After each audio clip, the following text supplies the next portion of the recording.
Thanks, Dan. Hi, Anchor City Church. It's so good to see everybody. I hope and pray that you're all doing well during this time of quarantine. Leah has actually been keeping track of the number of days that we've been quarantined, and every couple of days I get an update. And today is number 77. It's 77 days we've been in quarantine here in Nova Scotia. That's a long time. When you think about it, when Moses went up the mountain to receive the 10 Commandments, it was only for 40 days. And even Jesus was only tempted for 40 days in the wilderness. Now I know that those 40 days are actually, not necessarily exactly 40 days. It's a long period of time, but I think 77 days is a long period of time. And granted, there has been some relief. We're starting to see some of the restrictions loosen up, but still it's 77 days. It just kind of hit me today. 77 is a good number though. But I was reading in Romans the other day. I was reading in chapter 12, and verse 12 really jumped out at me. And it's this short little verse, and it just says, rejoice in hope, be patient in affliction, be persistent in prayer. And what initially caught my attention and just jumped off the page at me was those words, be patient in affliction. And so I did some research into that word affliction, and that word affliction can refer to any kind of difficulty or any kind of trial or any kind of hardship that we may have to go through.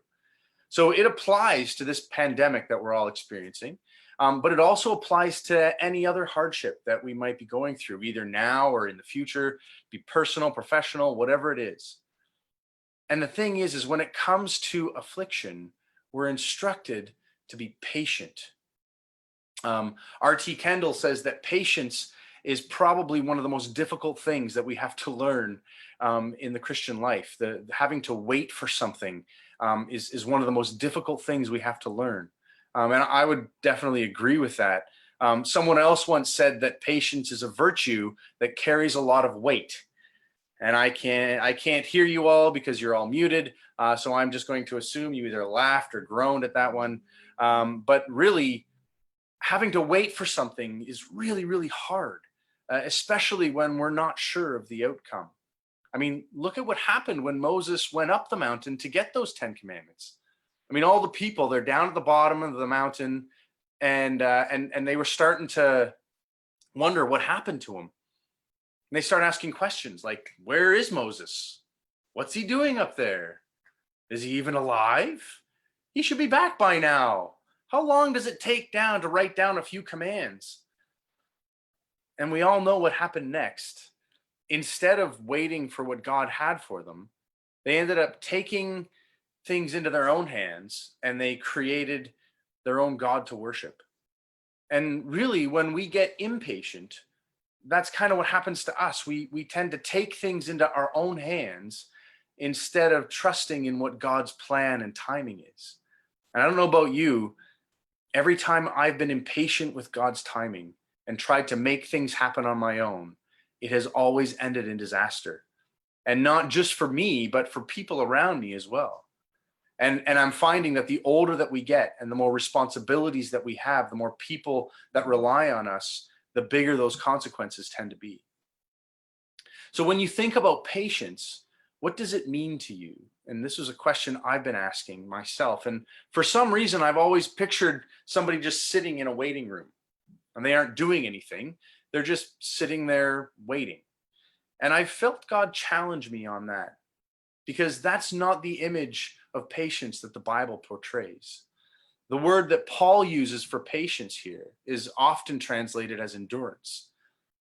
It's not, and you'll find in other scriptures, sometimes where you see the word endurance, often when you see the word endurance or you see the word patience, it's actually the same word. So it's not just passively waiting. It's not being in a state of complacency or even just barely holding on for dear life. Patience is active. It's actively seeking and trusting in God's timing.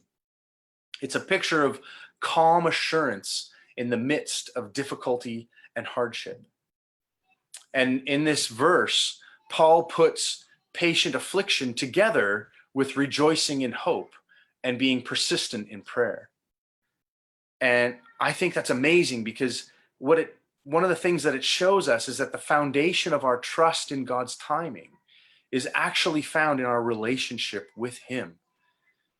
And it's amazing that Leah shared that picture of going deeper in our relationship with him, because being persistent in prayer is actually to be seeking out what God's plan is, what his direction is, and then not moving until we hear from him.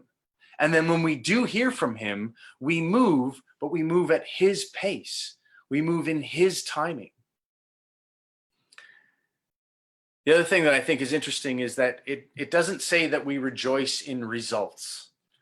It says that we rejoice in hope, in the hope that we have in Jesus, in the hope that he is coming back one day to make all wrong things right, in the hope that we have for this life, in the salvation of Jesus Christ.